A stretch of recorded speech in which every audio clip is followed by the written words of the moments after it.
Yeah, I guess we're here.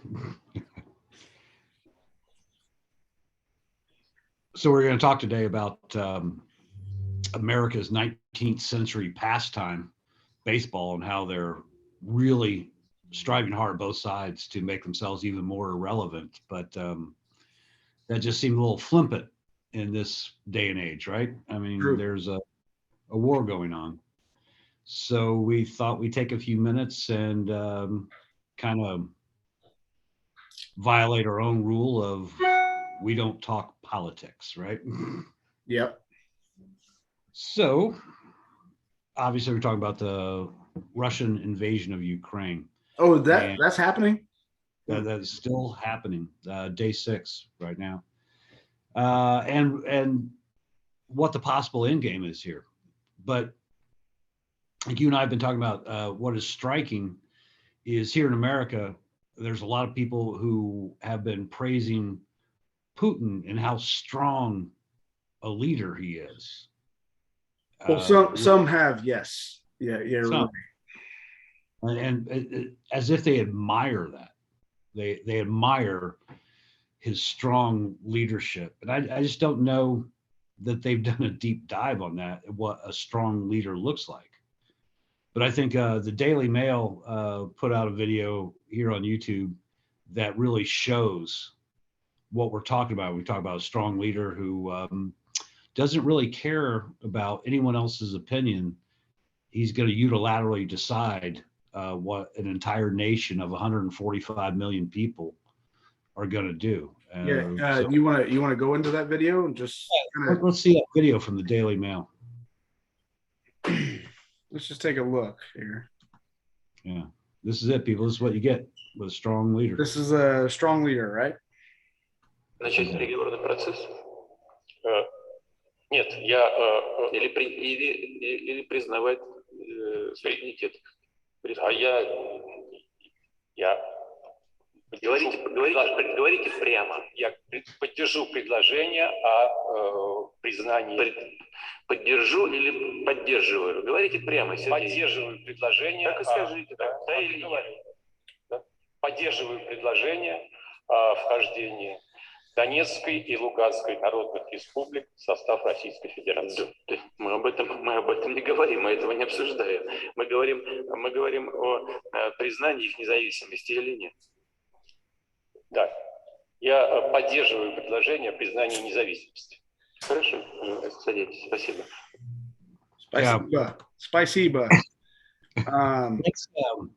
That's incredible to me. This is the head of his spy agency. You assume a guy who's competent in his job, who knows what's happening in the world, and that man was scared to death. Very noticeably. He didn't even know how to hold his hands, and it's unnerving, really, when obviously he's more of a dictator now than he has ever been. He's got the title of president, but he's not. That's not a president. No. And they know that. They're obviously not with it. Let's be honest. They're not with it. And yeah, so it's hard to like justify what he's doing. Like we're talking about the end game, right? What is the end game? Right. So yeah, it all goes back to that. What is it that he hopes to accomplish? I think we know. You and I talked about what he initially hoped to accomplish. I think that's out the window, right? I mean, he wasn't happy about Ukraine's flirtations with NATO, sure, or the European Union. Right. They have the natural gas pipelines passing through the northern Ukraine to go to Western Europe, that they pay $2 billion a year to the Ukrainian government. I'm sure he wasn't happy about paying $2 billion a year, which doesn't, for us in America, that doesn't sound like a lot, but in that economy, it's kind of a lot of money. Right, Yeah. right. Not happy about that. So I think initially his hopes were to quell all this European talk, like Ukraine, you'll never be a member of Europe. Right. You will not be a member of NATO.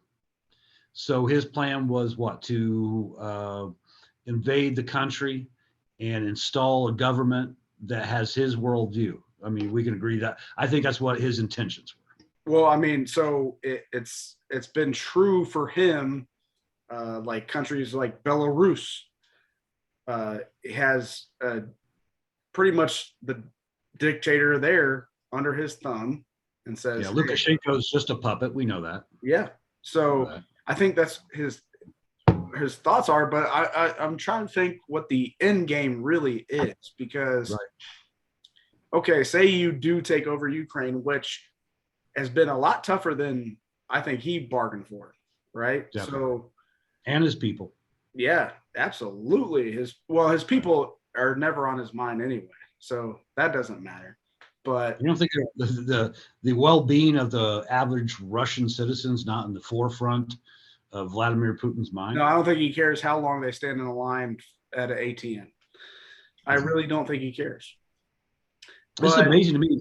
I grew up in the time of the Soviet Union. You know, that dissolved in 1991. So you weren't old enough to realize that we saw these lines before, but it was always for bread or for toilet paper or whatever. So it's just amazing. Still for bread. It's still for bread. It's still for bread. If you can call the ruble bread anymore, because the ruble is not worth 1 red cent. I'm telling you. Yeah. I like that. It's not worth a penny. It's last I saw was 104 rubles to the dollar. So it's not even worth a penny. So they shut that shit down anyway. So they shut down the stock market. So you don't even know how bad they are right now. Right. And which gets into what should Western Europeans do, U.S. Western countries do. And I think they're doing a good job at unifying and doing big sanctions against them, because these are huge sanctions against them.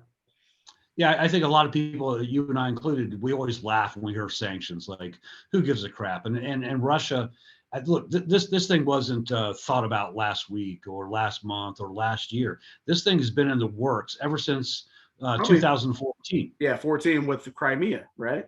Yeah, as soon as he took the Crimea with very little fanfare from the rest of the world, and the sanctions that were imposed then, they were laughable. They were absolutely laughable. They didn't affect the Russian economy. So I think he was emboldened there. And I think the planning right then and there, and then it accelerated when Zelensky was elected president, because Zelensky is kind of a different animal from what even the Ukrainians were used to. Right? He's been amazing. Amazing. Well, you know, this dude is not a politician. No. He was an actor / comedian. And so he didn't have all the baggage that came with being a politician in Ukraine. He wasn't beholden to the corruption, which was rife in every single one of the former Soviet socialist republics. They were rife with corruption, and Ukraine still is to this day. Sure. But this guy wasn't a part of that. This was a fresh new voice. And I think that was the breaking point for him. Yeah. Because I think he spoke to his people, they loved him, and they saw this guy as a way to being a part of Europe. Because Western Ukraine has always more identified with Europe than they have with Russia. Right. And so when we're talking about Western Ukraine, Eastern Ukraine, but even the Eastern Ukrainians are like, come on, man, you can't just, even though we're kind of with Russia, we speak Russian, we're with Russia, and they don't want to, they're like, this is too much. It's too much. You cannot take over a sovereign state and think that there's no consequences, right? Even though he's trying to say, and he's, let's just be honest, he's putting his dick out there and saying, hey, I have nukes. Yeah, we get it. That's why we have to tread softly. That's why you're getting sanctioned the hell out of, as opposed to having forces put on you. But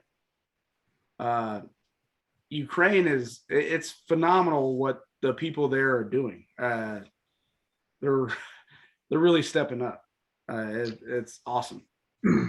I think I mean, so. it's not awesome, but it's awesome to see that they're stepping up like that. There was a poll out today that said 67% of Americans agree with how we're handling it so far. However, when we talk about forces, ground forces, 48% are for it, which is kind of a high number for me because I'm not for it. Yeah. 52% against. And I get that. Here's the thing, and this hasn't happened yet, but it's about to, because he's going to have to change his tactics, because 6 days in, he thought he'd be a lot further along than this, right? Yeah. He hasn't even taken Kyiv yet. So yeah. But he's about to encircle Kyiv, and then you got a problem. Can you go in and take this city? As you mentioned, the citizens, the Ukrainians, they're not having it, and you're about to have guerrilla warfare that you do not want. Yeah, what does it really remind you of? It kind of reminds you of Vietnam or Afghanistan for the Russians specifically, but and us as well. When you try to invade a country, it's one thing because you're a big military power. It's easy to get in there. Yeah, you have all these cool toys, you can get in there, but then you got to take it, and then the worst part, and then you got to govern it. You got to try and hold it. Yeah, that's what I don't get. So again, we circle back around. What is this man's end game? And I think it's probably changing on the fly, because he thought it was going to be easy and just instills his own little government in there. That's not going to happen now. He's going to be in for a protracted guerrilla warfare. Yeah, that I just don't know that his military is very good at. Yeah, and not only that, his military might not be good at it, but the citizens of Russia, they got to be going like, what the hell, man? I just want to get food from the store. You have to think about that, and they're getting sanctioned so hard, and like we're talking about lining up at the banks and stuff like to get your bread. Why do you want to go back to that? And I don't think modern day Russians really want to go back to that. We were talking about the social media aspect of it as well. That's a bigger deal than people think. Right? That's a much bigger deal than people think. Yeah. Putin is 69 years old. Mm-hmm. And I'll speak for the old men in the room. We don't really get a lot of things about how the modern world works, and social media included. It is a different world than what he is used to. I don't care how many times he's been advised about how different it is. I guarantee you he doesn't get it, because it's hard to fathom how fast the world has changed. Yeah. But it has. And even in the last 30 years, there's a growing Russian middle class that they never had before. Right. It's a relative middle class. I mean, because the economy there is different. But there's a middle class there who got very used to some luxuries that they never had under the USSR. They're kind of fond of their social media. They're kind fond of the electronics that give them that, even though it's more limited than what we're used to here. They still have that. Now you're going to start taking it away, and you can see just the man on the street interviews in Moscow. The younger people, they want no part of this. No, they want no part of this. I get where the older people are kind of thinking, yeah, we want things back the way they were, where it's just stable. We knew what to expect. Right. But not the younger people. They want to move forward, and this guy is trying to drag them back. And I just don't see it working out well for him. Would you say he's trying to make Russia great again? I say he's trying to make Russia great. The problem is, when you think backwards like that, it does not work, because not only technology, but kids think differently. Everybody think, the times are changing. That's always the adage, right? Times they are a changing. Is that Bob Dylan? Times they are a changing. And And it's funny to me because people just don't get it.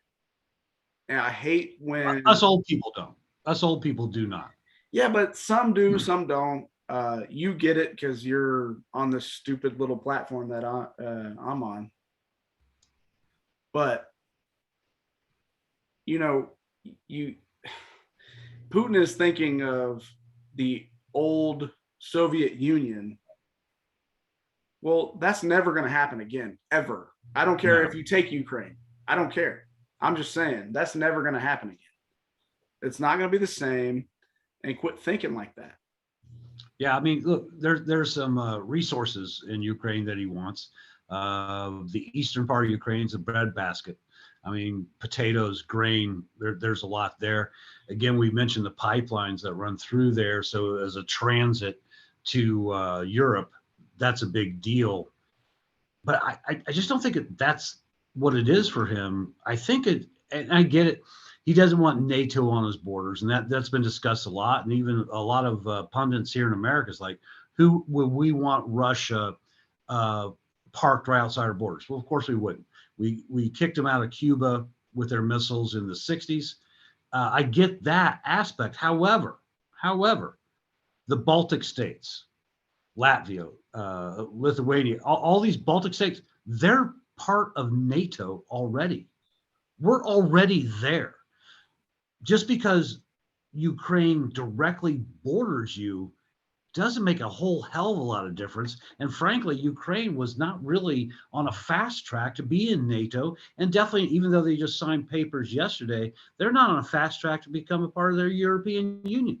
They've got a lot of work to do on themselves. So that's not the thing. I just don't understand what it is that he hopes to accomplish. It seems like, and it's been alluded to by people who know him, including Macron from France.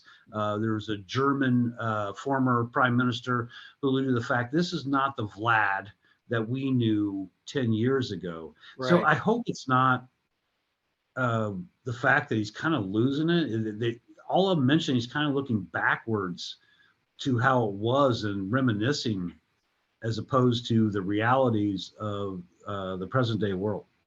Yeah, it's difficult to see his thought process because there's really nothing to gain and everything to lose. So I again, we had talked about this where we thought it was mainly about the pipeline and stuff like that. So we're like, okay, he wants that $2 million back, and then he can own that pipeline and then raise prices and then, make a few shillings. Quick chunk of change by raising the rate of natural gas to Europe during the winter. Yeah, exactly. So I still think that's a thing. That is a thing, but how much is he going to spend on this freaking war? I mean, that surpasses everything, and the sanctions that's going to be put on him, or that is being put on him. You're literally killing your economy. Why? I just, it makes no sense, and I really don't see an end game here. Yeah, I think he spent the past 7 years hoping to insulate him from sanctions, but he didn't do a very good job. I mean, he may have insulated his personal wealth and that of his friends from sanctions temporarily. Even that's getting tricky. That's starting to, but you're really screwing the average Muscovite or any other Russian. The rubles cannot be had. Dollars definitely can't be had. That's changed on a daily basis, and eventually, look, if this keeps moving on, as we start to come out of winter in Europe, we might see more economic sanctions. I think the biggest holdup has been the fact that Germany, France, they need Russia's natural gas to heat their homes. It's winter. I get it. They don't have an alternative source because we've shut them all down. I mean, no one has nuclear power anymore. No one has coal mines. Yeah, and we could get into Germany real quick, but right. that wouldn't be real quick.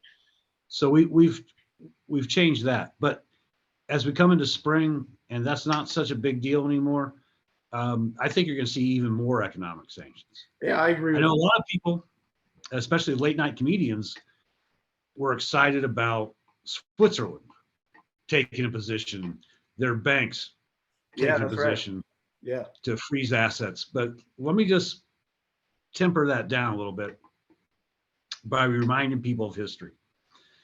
The Swiss banking system is very good on the deposit end when you give them money, not so keen on the withdrawal. Yeah. That takes a while for So some reason. Yeah. it does take a while.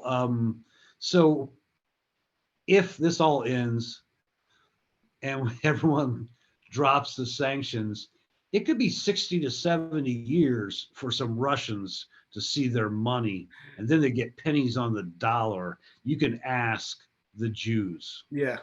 That's how it happens. So Well, don't think the Swiss are being altruistic here. but Okay? I love that they're doing a chokehold on the oligarchs, right? So It's I do something. love that thought process, but you're right.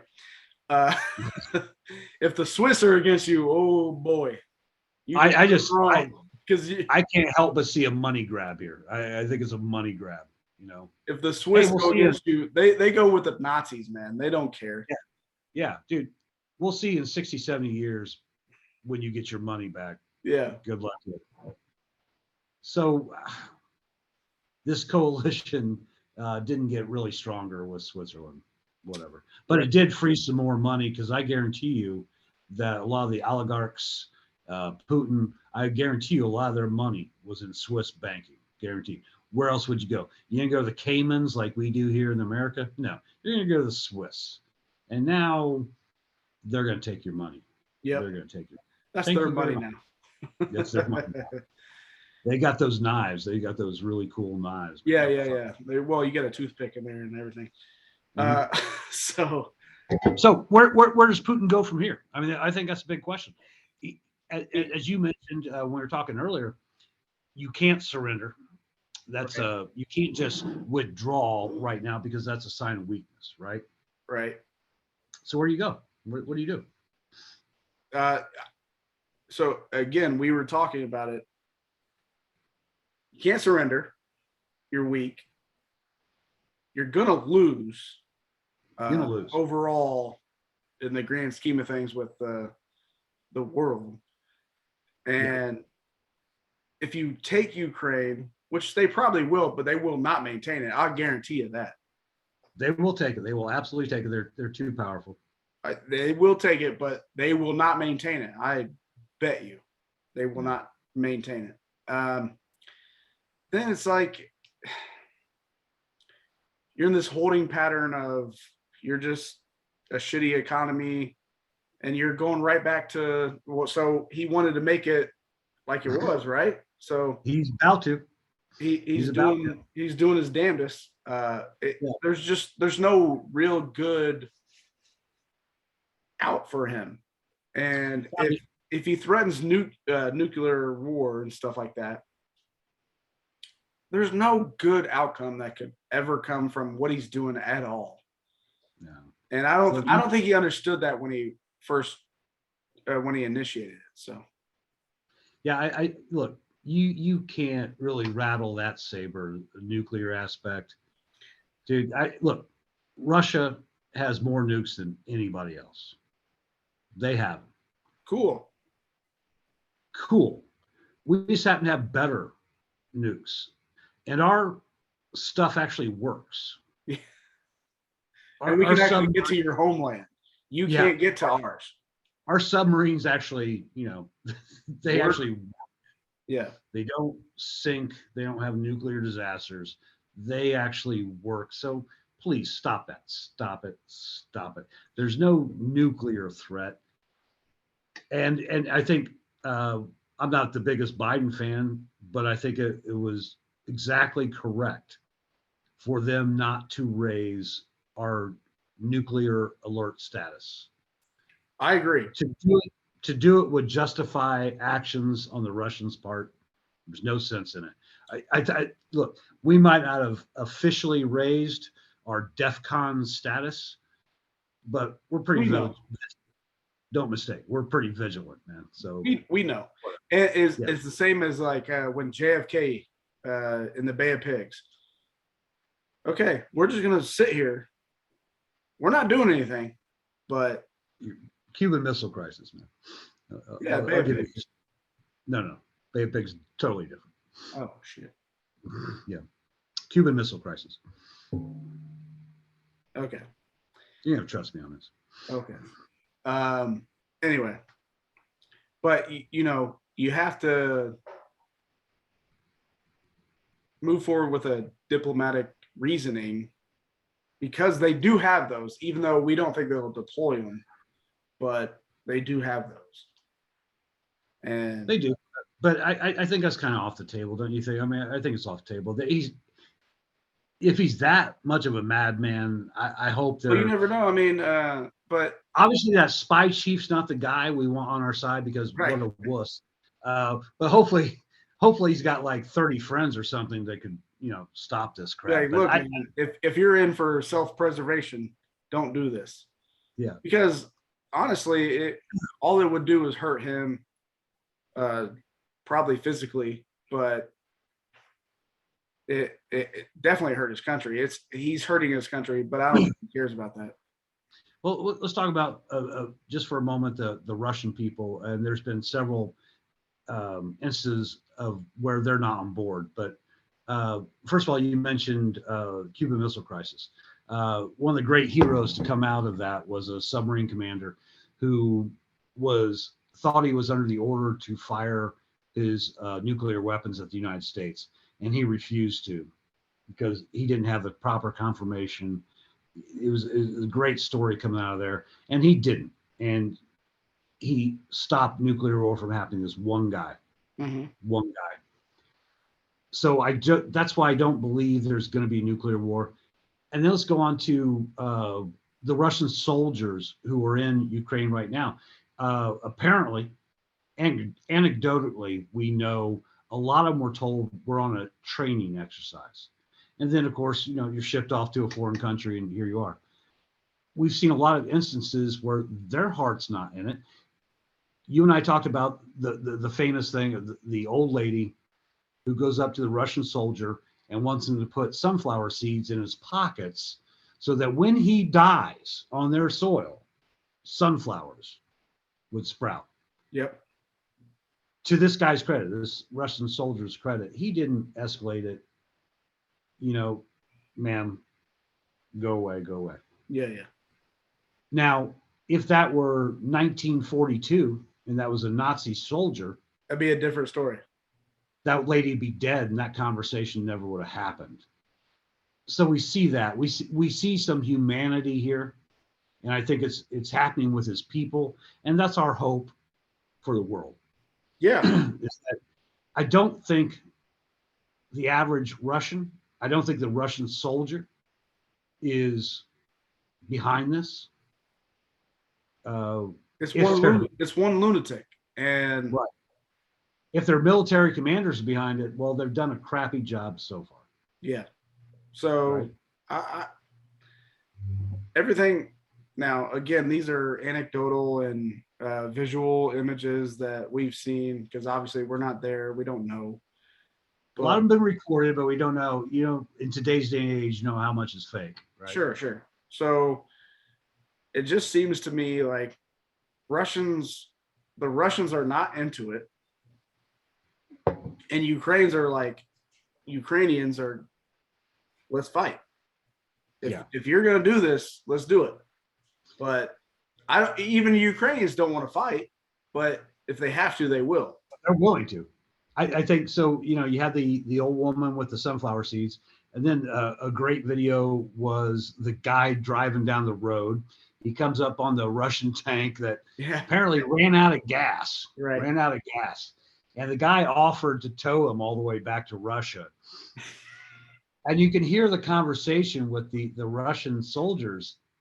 Again, That's a dude riding down a road where there's tanks because he passes a second tank later on. But that's a dude driving down a road where Russian tanks are going the opposite way. They don't blow the dude away. Right.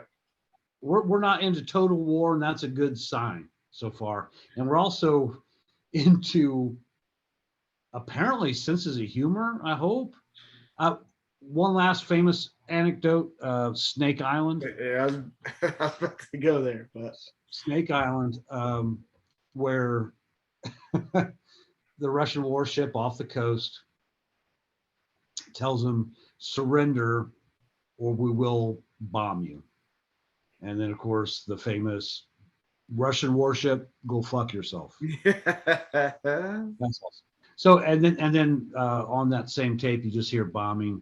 Now we've come to find out perhaps those same soldiers, or at least 13, right? 13. Yeah. Some of them were perhaps taken prisoners, so we don't know. Hopefully they're still alive. But I mean, so I just think there's some humanity here, and I think we're hearing a lot from the Russian soldiers. Yeah. It just seems like you hope to God that their hearts are not in this. Yeah, and you know, obviously, which is odd for the Red Army, to have some humanity like that. But it just goes to show you, okay, we didn't really know all that. Petey's not happy. Pete's mad about the war. Petey, he's been upset. You know, he really Ever since the Russians have invaded, he's been upset. And it's been like this every day. Yeah. I can't. As soon as I see the Red Army, he just starts going ballistic. I can't let him watch the news.